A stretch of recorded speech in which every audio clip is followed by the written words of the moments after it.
Thank you. Great to be here at Berkeley. Thank you. Thank you to the Berkeley Forum for inviting me. Now, you may be a Republican or a Democrat or a Libertarian. I'm not here to tell you what to be. I am here to tell you, though, that your rights, especially your right to privacy, is under assault. I'm here to tell you that if you own a cell phone, you're under surveillance. I'm here to tell you that the NSA believes that equal protection means that Americans should be spied upon equally, including Congress. Instead of equal protection to them, it's equal disdain. They don't care if you're white or black or brown. They care only that everyone must submit to the state. Senator Sanders, and I don't agree on everything, he's an independent from Vermont, but he asked the NSA, he says, "Are you collecting records on Congress?" And in characteristic arrogance, you know what the NSA said? They said, "Congress is getting the same treatment everybody else is." In other words, yes, yes, and again, yes, they're spying on Congress. They're collecting our data as well. Digest exactly what that means. If Congress is spied upon without their permission, who exactly is in charge of your government? Last week, we learned something new. Your senator's in the middle of this. We learned that the CIA is illegally searching the computers of the Senate Intelligence Committee. They're the ones supposed to be overseeing the CIA. I don't know about you, but that worries me. If the CIA is spying on Congress, who exactly can or will stop them? I look into the eyes of senators and I think I see real fear. Maybe it's just my imagination, but I think I perceive fear of an intelligence community that's drunk with power, unrepentant, and uninclined to relinquish power. I'm honestly worried and concerned about who is truly in charge of our government. Now, most of you have read the dystopian nightmares, the dystopian novels, and maybe you're like me, you say, that could never happen in America. And yet, if you have a cell phone, you are under surveillance. Last week, a new revelation came out. The NSA uses an automated system called Turbine. They've hacked into millions of computers. The NSA has even posed as a fake Facebook server. You may have seen Zuckerberg complaining to the president about this, to infect computers. If you have a computer, you may well be under surveillance. Who knows? They won't tell you. Your government collects information from every one of your phone calls. That's what they're maintaining. Remember the warrant that Snowden revealed? Every phone call from Verizon was on the list. Your government stores your email so it can access it without a warrant. Your government claims the right to look at your every purchase online. Your government actually claims that none of your digital records are protected by the Fourth Amendment. Listen very carefully to that. They say they'll protect them, but they say none of your records are protected by the Fourth Amendment. This is something we're going to fight in court. If you own a cell phone, you are under surveillance. I believe what you do on your cell phone is none of their damn business.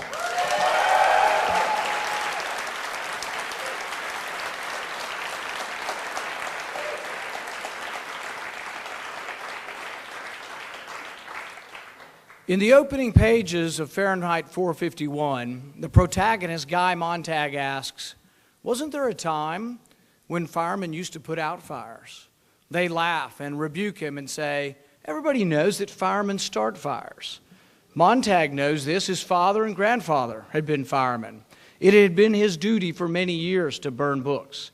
He knew it was his duty, but this day would be different. Montag arrives on the scene to do his job, but he finds a woman who won't leave. She stands on her porch as they pile the books about her, but she won't leave. Undeterred, Montag proceeds with the other firemen to douse her and her books with kerosene. The woman shouts out and goads them. She's indignant that they would touch her books.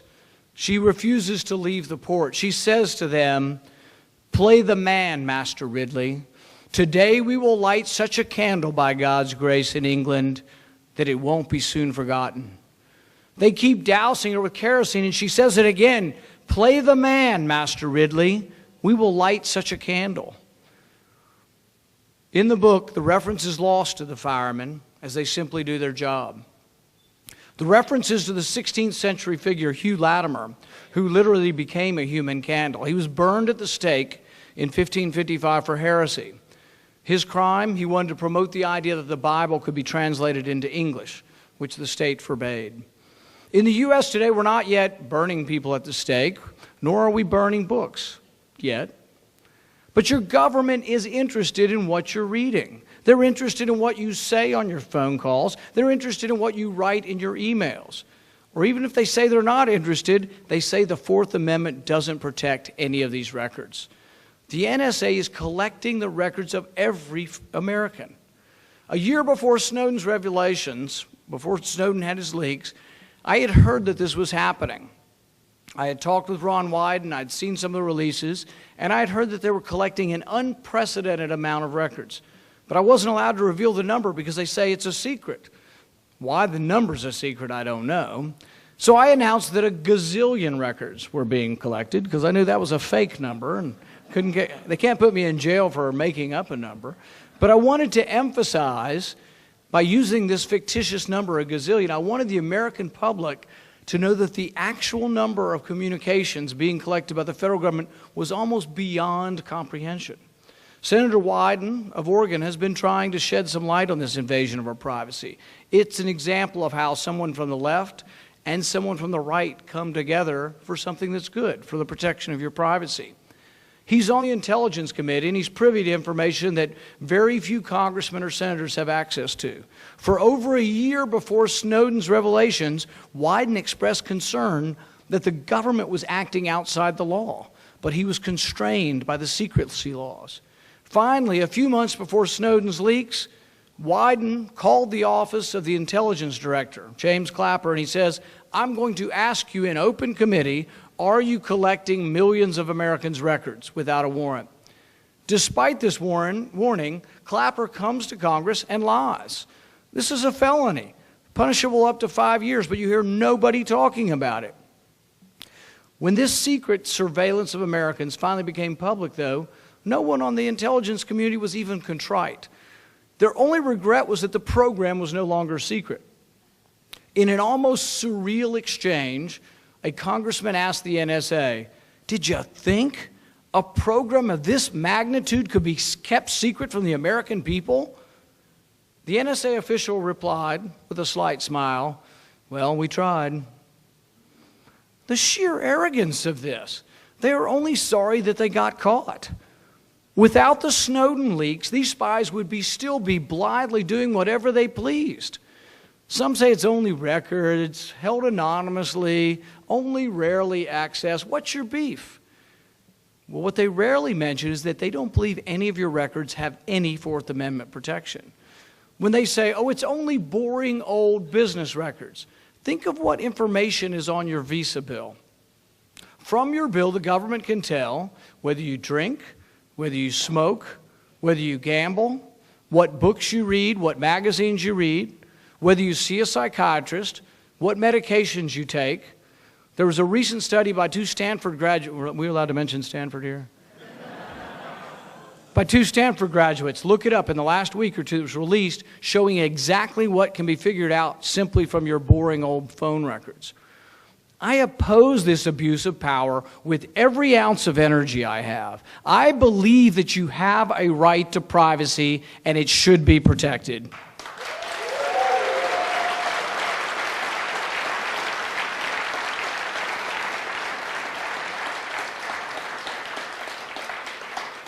I believe no government should ever access your records without a judge's warrant. I believe that the majority of Americans agree with me. Whether they're Republicans, Democrats, Independents, I think most people are offended by this program. Now, Edward Snowden, the leaker of classified information, did break the law. But so did James Clapper. I don't think there's been enough criticism of Clapper.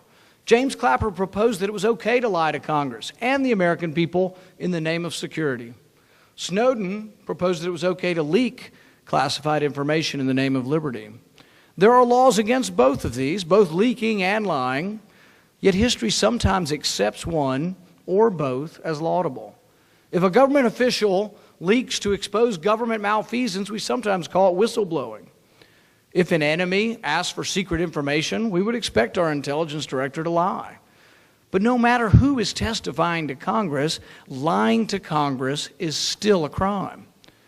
Lying to Congress also damages credibility. When the intelligence director lies, it makes it harder for us to believe him when he comes and tells us, oh yeah, we're collecting all your information, but we promise we won't look at it. You know, so it's harder and harder to believe them when they don't tell the truth when they testify. They also come to us and they say, well, terrorists can't be apprehended in a fashion consistent with the Bill of Rights. Well, under cross-examination, that turns out not to be true. Who knows what to believe anymore?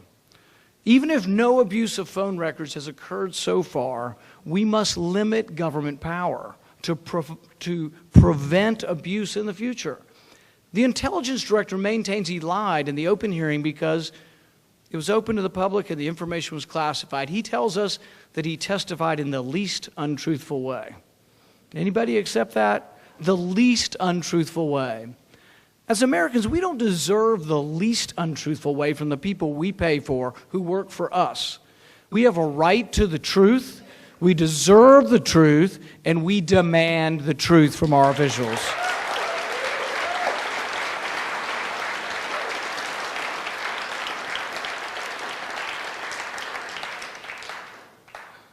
Are the people that aren't clapping, are y'all from the intelligence community?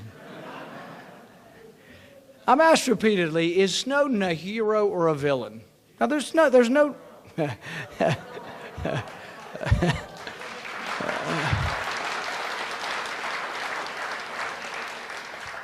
I'm sort of mixed minds. I know some of you have decided this. But there's no doubt that his legacy will be clouded, by his perch in Russia, no great repository of civil liberties. I agree with critics that say you can't let everybody just decide when to leak classified information. Snowden will in all likelihood face punishment if he returns. But I don't agree with those who argue that he should be hanged or shot on sight. Snowden's leak should not be seen, they say, it shouldn't be seen as civil disobedience because he didn't stick around for punishment. Now, one can argue degrees of bravery or whether you would stick around or not. Thoreau faced a day in jail, and he was considered to be a civil disobedient. Martin Luther King faced 33 days in jail. He was a civil disobedient. But Snowden faces either death or life in prison. I don't believe yet to commit civil disobedience that it requires martyrdom. History will decide, is he a hero, who is hero, and who is villain.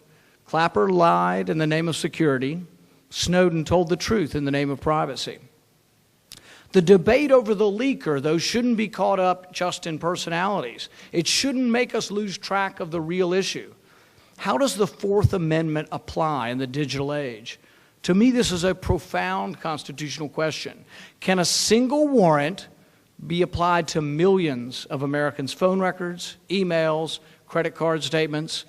When you sign a privacy agreement with your phone company or with your internet provider, don't you retain a privacy interest in those records? The Fourth Amendment is very clear. Warrants must be issued by a judge. Warrants must be specific to the individual, must have your name on it if they want your records. And a single warrant for millions of Americans' phone records hardly sounds specific to the individual. Warrants are supposed to be based on evidence of probable cause. I'm not up here arguing against people searching you. If the judge says they have probable cause that you committed a crime, I'm fine with that. I'm not against the NSA per se, but I am for the process, the due process of law to protect your rights. Generalized warrants that don't name an individual and seek to get millions of records, it goes against the very fabric of the Fourth Amendment. Some say that James Otis, his protest against generalized warrants at the time of our revolution, was really the spark that got things going. I find it ironic that the first African-American president has, without compunction, allowed this vast exercise of raw power by the NSA. Certainly, J. Edgar Hoover's illegal spying on Martin Luther King and others in the civil rights movement should give us all pause. Now, if President Obama were here, he would say he's not J. Edgar Hoover, which is certainly true. But power must be restrained because no one knows who will next hold that power. As Madison put it, if government were always comprised of angels, we wouldn't need restraint. But as we all know, government is often not comprised of angels. The president claims, well, the NSA program, it's been approved by 15 judges. Well, yeah, right, 15 judges, most of them ruling in secret, where nobody had a lawyer on both sides of the equation. The FISA court is a court where the defendant gets no attorney. The debate is shrouded in secrecy. In the FISA court, the NSA can say whatever they want, and they are not cross-examined. A secret court is not a real court. We must take a stand and demand an end to secret courts.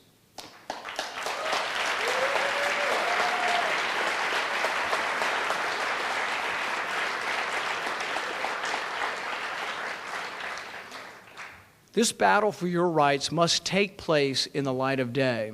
As we speak, my attorneys are battling for a hearing in open court in Washington, D.C. We have a lawsuit to try to prevent this from happening and to get a decision from the Supreme Court.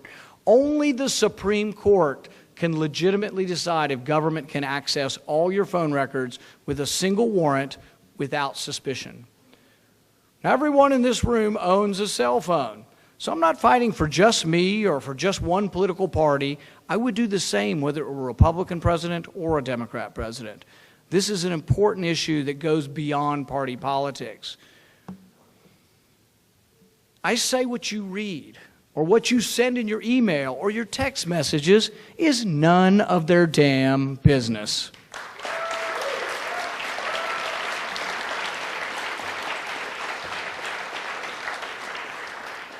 Now, they say they're not listening to your phone calls. Maybe they are, maybe they're not. But last week we found out that the CIA illegally searched Senate computers. Dianne Feinstein's in charge of the committee. She gave a big speech on the Senate floor saying they're illegally taking our work product, they're looking at our computers, and they have now taken stuff off the computers that we thought could have been information for the American people. I'm going to fight them on this. I told her and complimented her. She's from another party. I went up to her and immediately and said, great speech, everybody's talking about it, because I don't see this as a partisan issue. I hope she will stand up, not let the CIA push her around, not let the NSA push her around. I'm going to fight them on this. No one should be allowed to invade your privacy. That's why I'm announcing today that when I return to Washington, I will push for a select committee styled after the church committee that investigated the abuses of power by the intelligence community in the 70s.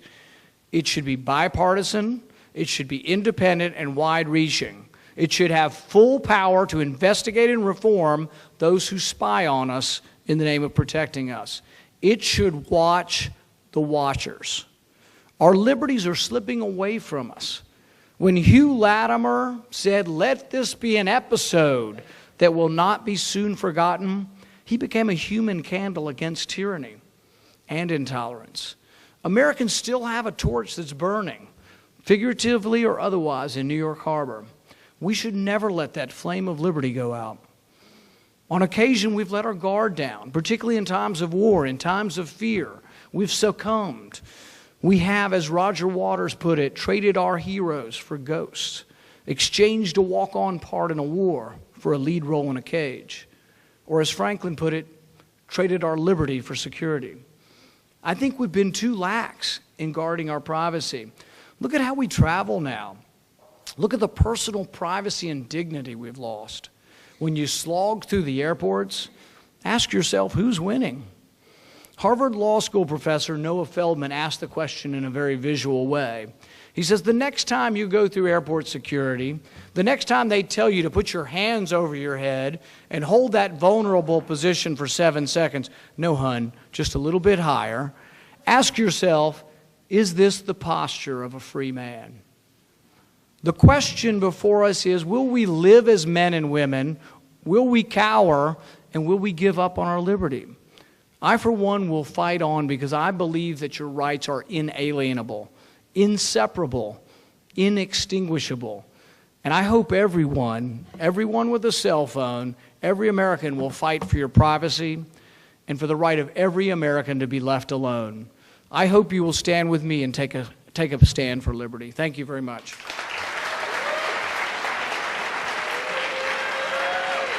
Thank you. Thank you.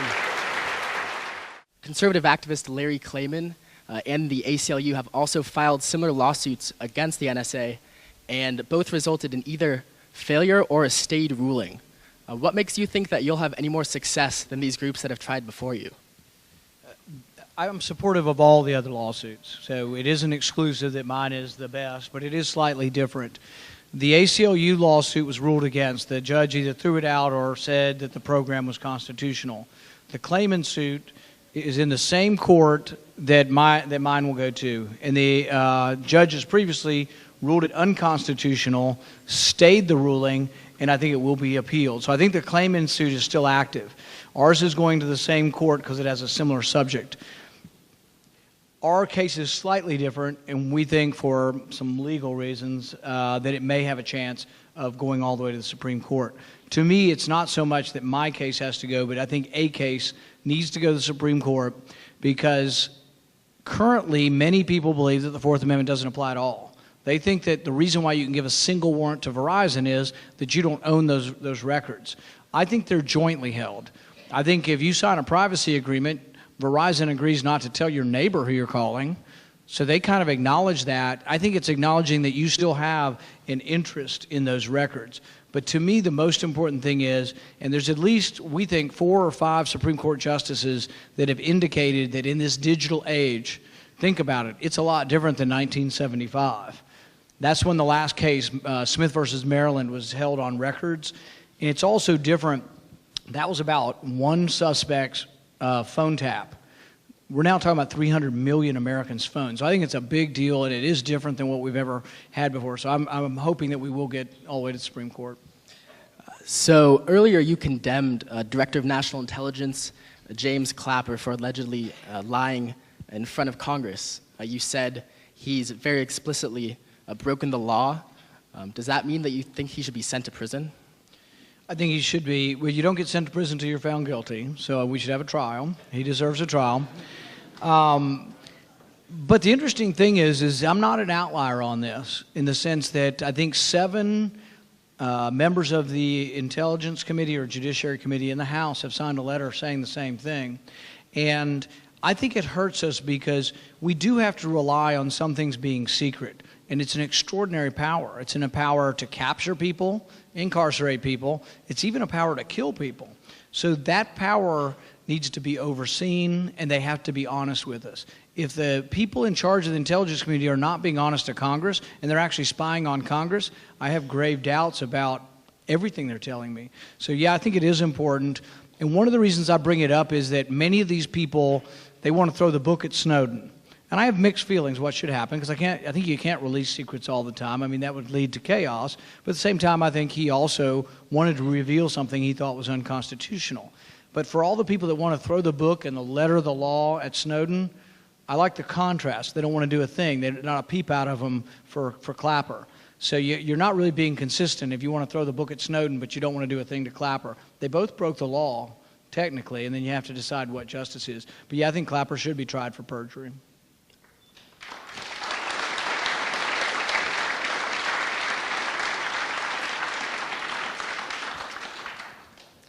So you say you're asked this all the time, but we want to get it in here too.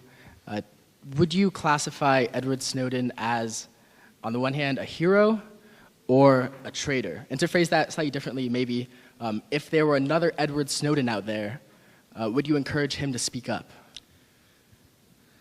You know, I think the ultimate decision of hero or villain history is going to sort out, and I think there are pros and cons to a lot of it. And I know people have a strong feeling about it.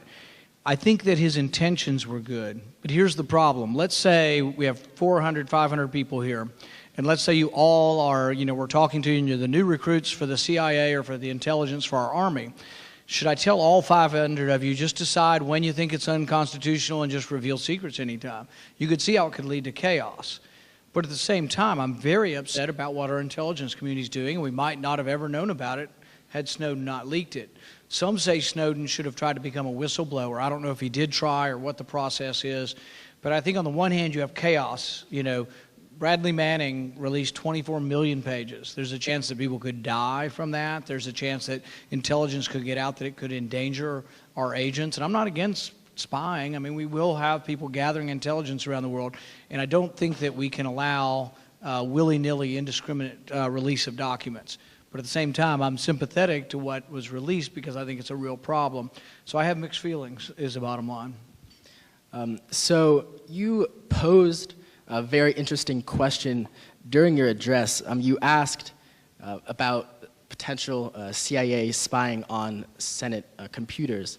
To quote you, if the CIA is spying on Congress, who exactly can or will stop them? So what would be your answer to this question?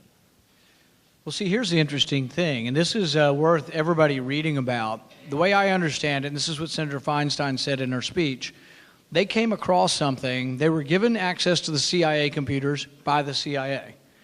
The search engine was created by the CIA. They say, and this, I'm just going from what they're telling me, they say they found a report called the Panetta Review, which looked into some previous activities of the CIA, interrogation and detention, and they got it through the search engine. If that's true, the CIA then may have said, oh, whoops, we didn't want you to read that. But think about that.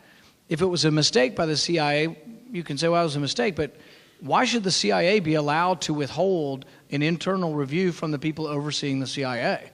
So that, to me, is the arrogance that they think they're in charge, and it's too important to let members of Congress know about. Well, if your members of Congress don't know about it, the people you have some interaction with and can get rid of or elect, then who is in charge? You can't have people who are not elected in charge of your government. And that is really, I think, the very definition of tyranny. So this, to me, is a very important thing.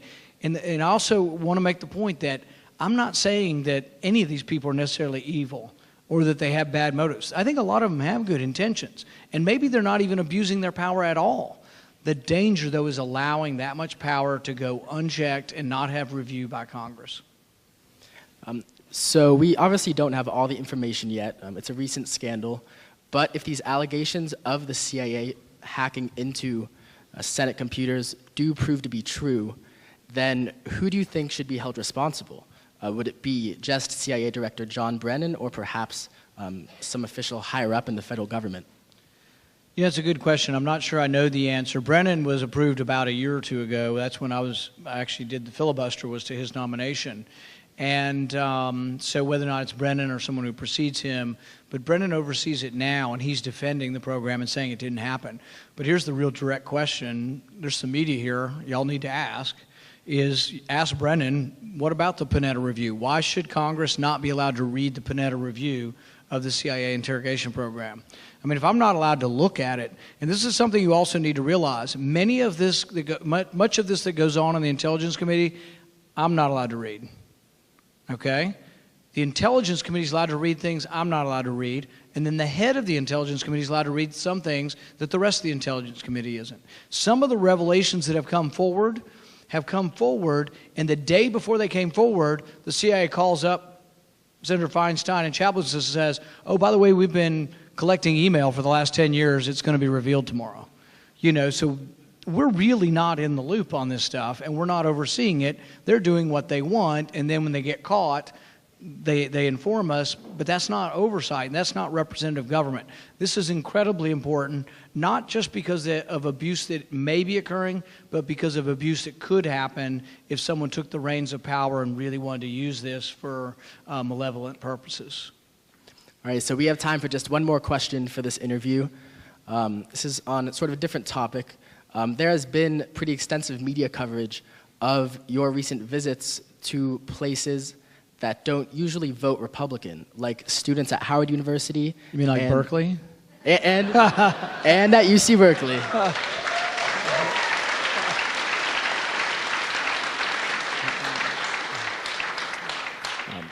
There has been quite a lot of speculation that these efforts constitute an attempt on your part to broaden your personal appeal in anticipation of a 2016 presidential run.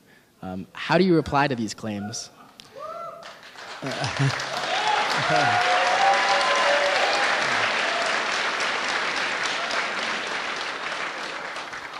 Maybe. Part of it might be that. Part of it might be that the Republican Party is, I've said they have to either evolve, adapt, or die. You know, it's a pretty harsh thing. I think I was telling somebody the other day, remember Domino's finally admitted they had bad crust? Think Republican Party, admit it, okay? Bad crust, we need a different kind of party. But I think some of...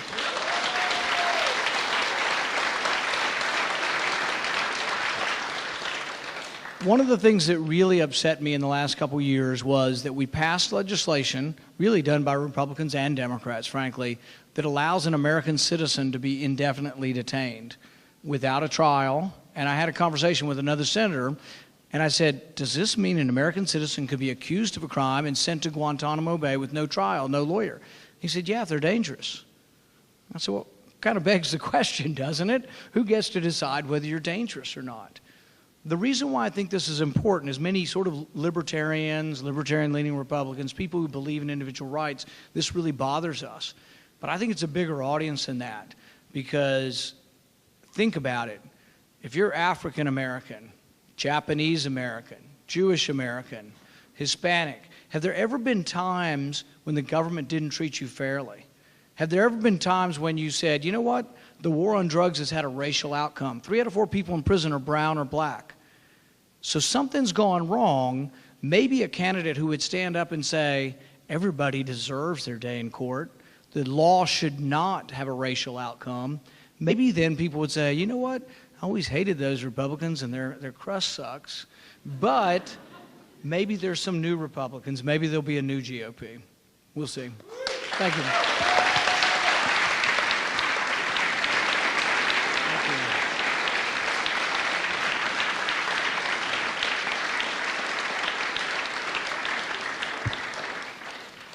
So we also have some questions from the audience. Oh, God. I thought you were dead. We passed out note cards before, and you guys have submitted some questions, so I was going to read a few of them to the senator. This actually relates to your last point. Do you think the issues of privacy and civil liberties could be used to bridge the partisan divide in Congress? You know, yes, and I think there's a right-left nexus on this. One of the persons I work most closely with in Washington on NSA, spying abuse, more oversight needed is Ron Wyden. Now, he and I don't agree on some economic liberty issues. You know, he's not so much for lower taxes or less regulations. But on this, we're almost in 100% agreement on some of these intelligence issues. I think it's a way you could actually get things done. That compromise isn't always splitting the difference, but compromise meaning that your party label isn't as important as the issue is. So to me, I honestly would tell you, whether this was a Republican or a Democrat president, I would give exactly the same speech. And I think Ron Wyden would too. I think he's an honest progressive. In fact, I ribbed some of the others by saying, whatever happened to the good liberals around here, all right? You know, because you can be, I think, even someone who isn't a progressive, be progressives who are honestly good, or I think very good on civil liberties. In fact, the president was. When he was a senator, President Obama was much better on civil liberties than he is now. Next question from the audience. If elected president, how would you respond to the recent increase of executive power? I think one of the biggest problems in the last 100 years, not Republican, not Democrat, but last 100 years has been the increase in power of the executive.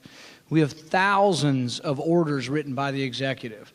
Montesquieu wrote and said, you know, he was big on the separation of powers and the checks and balances. He said when the executive begins to legislate, that becomes a form of tyranny. The check and balance is that the executive, the president's not allowed to legislate, only the legislature can.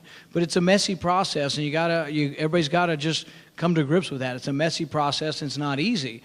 But that's why you have to convince people on the other side of the aisle to vote for your stuff. And it is also why we have so much contention over the health care plan. Not one Republican voted for it.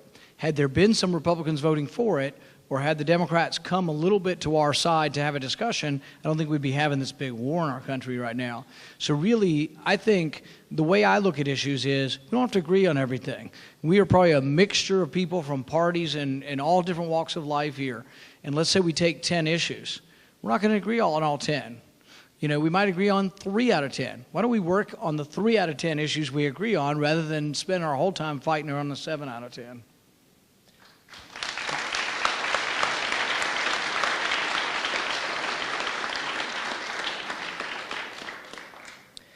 Next question from the audience.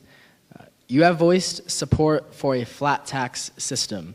Are you concerned about the potential increase in inequality resulting from such a system? Well, one of the interesting things is some of the wealthy pay no taxes. Some of the corporations, wealthy corporations, pay no taxes under the current system. Another interesting fact, over the last 5 years, income inequality has gotten worse, even though we raised tax rates. So it is something you have to kind of think through as far as how you want to make it better. I'm of the opinion that the way you stimulate the economy and the way you create jobs is by leaving more money in the economy. Now, you may say that sounds incredibly simplistic, but it's true. The private economy creates jobs. We have to have a certain amount of government, but we should minimize the size of government because it's not very good at stuff. Why is I'll often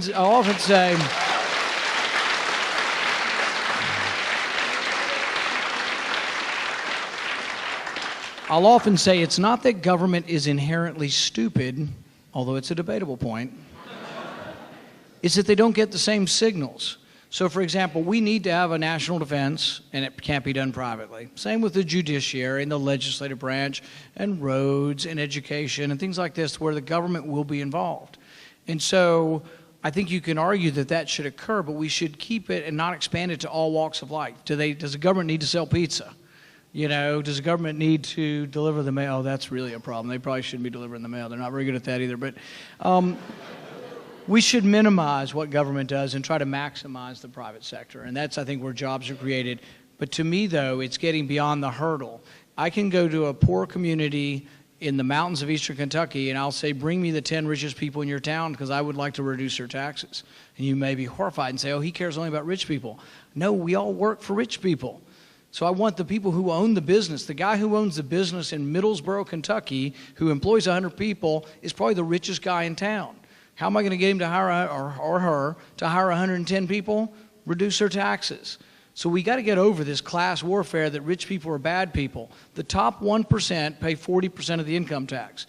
There are some exceptions to the rule, and we should fix the exceptions, meaning that if there's some in the top 1% that aren't paying taxes, they should. In some ways, a flat tax accumulates more of those people, and you lose less of those people by having less deductions and having a flatter, simpler code. But I'm also for reducing everyone's taxes, not just the middle class, everyone's taxes.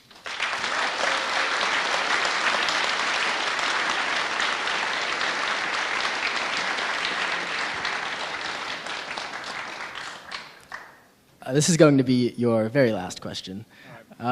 We are here at the #1 public university in the world, something we tell ourselves a lot. You're not at all biased, right? Of course not. All right. Of course not.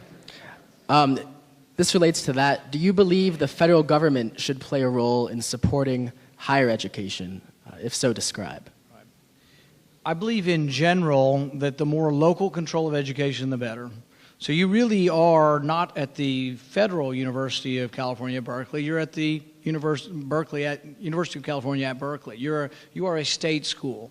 And so education has primarily been at the state level.